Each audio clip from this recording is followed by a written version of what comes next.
A influência no Brasil é tão grande pois a maior população de origem africana fora do continente está no nosso país. E por conta disso, a cultura dos afrodescendentes é muito forte aqui, especialmente na região Nordeste. A cultura brasileira se baseia principalmente nessa miscigenação de raças que vai dos afrodescendentes, passando pelos europeus e indígenas que aqui habitavam estas terras. A cultura afrodescendente no Brasil só foi liberada a partir de meados do século XIX, pois anteriormente eram proibidas todas as formas de manifestação, rituais e costumes dos africanos que aqui residiam.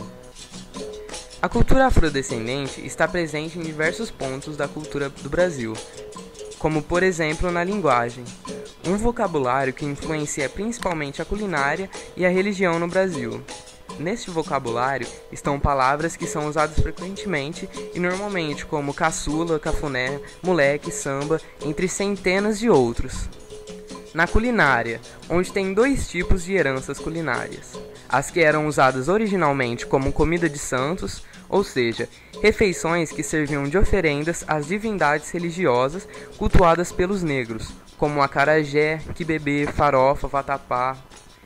E as nascidas nas senzalas, como a feijoada, onde se usava os restos das carnes dos senhores, a pamonha, o cuscuz, entre outras. Também costumes como o uso da pimenta, de alguns temperos como leite de coco e o uso de panelas de barro e colher de pau são herdados da cultura afrodescendente. Na religião, a religião integra o folclore do país como bem material. Um forte exemplo é o candomblé, religião que é praticada até os dias atuais, principalmente na região Nordeste. Os escravos eram proibidos de praticar suas religiões, então, como escapatória, designaram um ou mais santos católicos para cada orixá, para exercerem sua religião sem serem perseguidos. Os orixás são deuses africanos que correspondem a pontos de força da natureza e os seus arquétipos estão relacionados à manifestação dessas forças.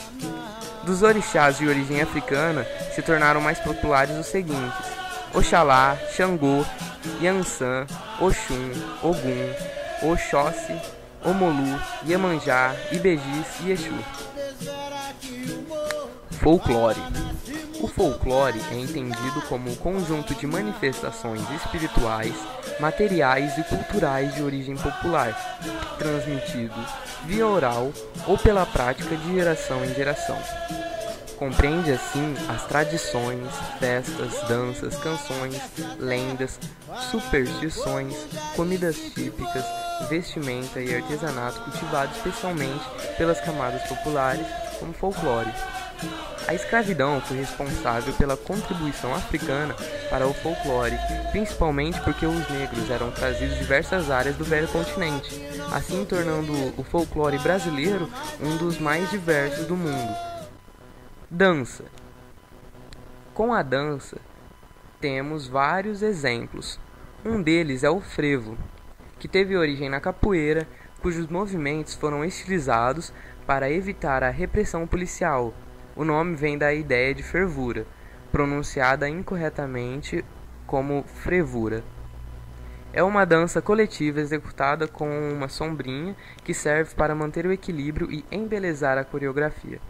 Atualmente é o símbolo do Carnaval de Pernambuco. Maracatu é propriamente um desfile carnavalesco remanescente das cerimônias de coroação dos reis africanos. A tradição teve início pela necessidade dos chefes tribais, vindos de Congo e da Angola, de expor sua força e seu poder, mesmo com a escravidão. Atualmente faz parte do Carnaval de Pernambuco. A capoeira, trazida pelos negros de Angola, inicialmente não era praticada como luta, mas como dança religiosa. Mas, no século XVI, para resistir às expedições que pretendiam exterminar Palmares, os escravos foragidos aplicavam os movimentos da capoeira como um recurso de ataque e defesa. O Decreto-Lei 487 proibia a capoeira, como proibiu várias outras formas de manifestação da cultura deles, como eu já havia falado. Acabou temporariamente com a capoeira, mas os negros resistiram até sua legalização, e em 15 de julho de 2008, a capoeira foi reconhecida como patrimônio cultural brasileiro e registrada como bem cultural de natureza imaterial. Música. Entre os instrumentos trazidos pelos africanos para o Brasil se destacam os de percussão, como o atabaque, o agogô e também um de corda que talvez seja o mais famoso, o berimbau. Também na música temos várias outras formas de manifestação da cultura deles, como as músicas que acompanham a capoeira, as músicas que acompanham o frevo, enfim. Economia.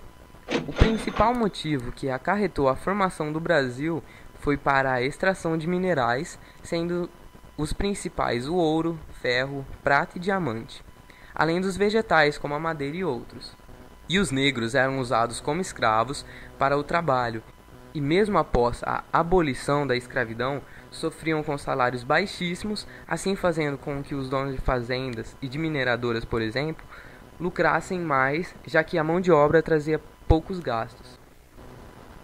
Assim, podemos perceber o quanto são e foram importantes os afrodescendentes do Brasil, contribuindo para a nossa cultura, economia, folclore e muitas outras coisas como se tem no vídeo. Muito obrigado, espero que tenha gostado. Esse é o fim do vídeo. Falou!